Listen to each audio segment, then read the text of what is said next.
দেশে থাকলে আমি বগুড়ার প্রোগ্রামে অবশ্যই সাহিত্যে আসলে কোনো সংকট নাই, এটা কখনো কোনো কালে ছিল না। আমরা নিজেরা চিন্তার এক ধরনের সংকট আছে। এই সারা বাংলাদেশের লেখকরা এই ডাকের অপেক্ষায় থাকি, মনে হয় যে তীর্থে যাব আমরা। সাহিত্য কিংবা সৃজনশীল যে কোনো কলা একটু কঠিন, একটু অন্যরকম। পৃথিবীতে কোটি কোটি মানুষ, কিন্তু কোটি কোটি মানুষ কবিতা রচনা করে না, গল্প রচনা করে না, বা শিল্প সাহিত্য। বাংলাদেশে 20 কোটি মানুষ, সবাই কি গল্প রচনা করে, কবিতা রচনা করে? কেউ কেউ করে। সেই কেউ কেউ হচ্ছে খুব গুরুত্বপূর্ণ। এবং স্বাভাবিকভাবেই বাংলাদেশ একটি সুজলা সুফলা সুন্দর সবুজ দেশ, প্রকৃতি অসাধারণ অভয়ারণ্য তৈরি করেছে। এখানে যারা জন্ম নেয় তারা জন্মগতভাবেই একটা সংস্কৃতির মধ্যে দিয়ে বেড়ে ওঠে। তো স্বাভাবিকভাবেই তরুণরা সবসময় এগিয়ে থাকবে, তরুণ সবসময় কাজ করে এবং করবে। তরুণরা আছে বলেই আমরা বেঁচে আছি।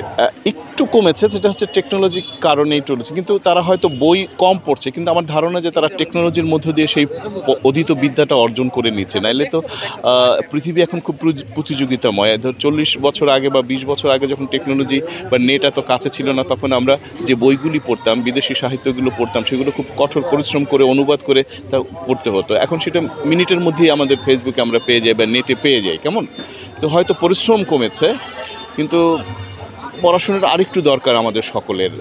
গভীরভাবে পড়াশোনা না করলে, আত্মস্থ না করলে, আপনি যত গভীরে প্রবেশ করবেন তত আপনি সমুদ্র মন্থন করতে পারবেন, তাই না?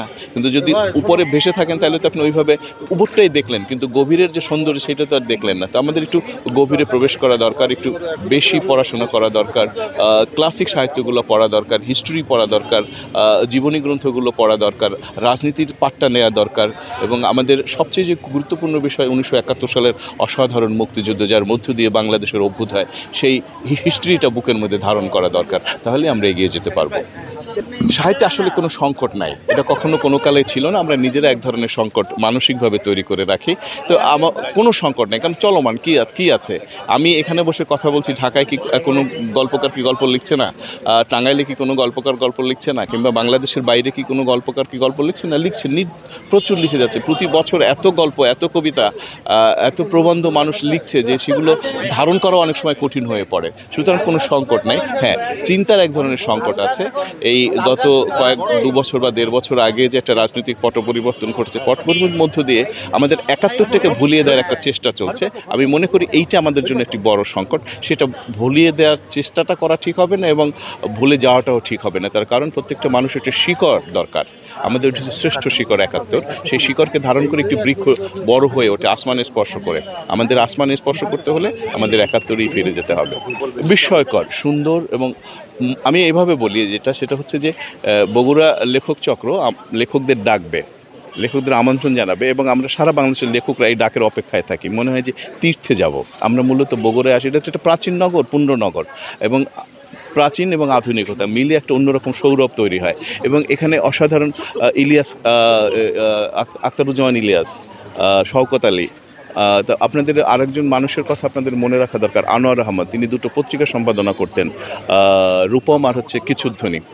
আনোয়ার ভাইও এইখানে জন্ম এবং বিকাশ, এবং সে পত্রিকাও করতেন। তো সব কিছু মিলিয়ে এটা আমাদের জন্য একটি তীর্থ। যখনই ডাকে আমরা চলে আসি, আসতে হবে এবং আসবো, বারবার আসবো। আমি কবি তিথি আফরোজ, ঢাকা থাকি মূলত বর্তমানে। পুরোপুরি বললে আমি আসলে নওগাঁর মেয়ে। হ্যাঁ, নওগাঁর বগুড়ার মধ্যে কোনো পার্থক্য নেই। তো বগুড়ার উৎসব আর নওগাঁর উৎসব আমি পার্থক্য মনে করি না, বরাবরই। কারণ আমাদের বগুড়া বরাবরই উত্তরবঙ্গের একদম রাজধানীর মতো। তো সাহিত্য ক্ষেত্রেও নওগাঁর তুলনায় বগুড়া এগিয়ে।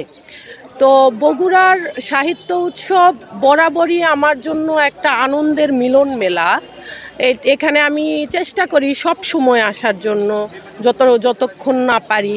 দেশের বাহিরে ছিলাম বলে হয়তো কয়বার আমি আসতে পারি নাই, কিন্তু দেশে থাকলে আমি বগুড়ার প্রোগ্রামে অবশ্যই উপস্থিত হই। আর যেই বিষয়টা বলতে চাচ্ছি সেটা হচ্ছে সাহিত্য, কবিতা। হ্যাঁ, সাহিত্য এবং মানে পুরো সাহিত্যটা মানুষ নিভৃতে যে যাপন করে, সেটারও একটা বহিঃপ্রকাশ দরকার হয় কখনো কখনো। এই বগুড়ার লেখক চক্রের এই উৎসব মুখর পরিবেশে আমি মনে করি যে কোনো একজন লেখক উপস্থিত হলে সেই যে নিভৃতে লেখার একটা যে স্ফুটন, একটা প্রস্ফুটন, এটা এখানে এসে হয়, মনটা ওইভাবে আনন্দিত হয়, এটা রেশ দীর্ঘদিন ধরে থেকে যায়। আমি যেটা মনে করি এটা লেখার ক্ষেত্রে অনেক প্রভাব পড়ে। মানুষ যতটা আনন্দিত থাকে তার লেখা ততটা ভালো হবে এবং হয়, এটাই স্বাভাবিক।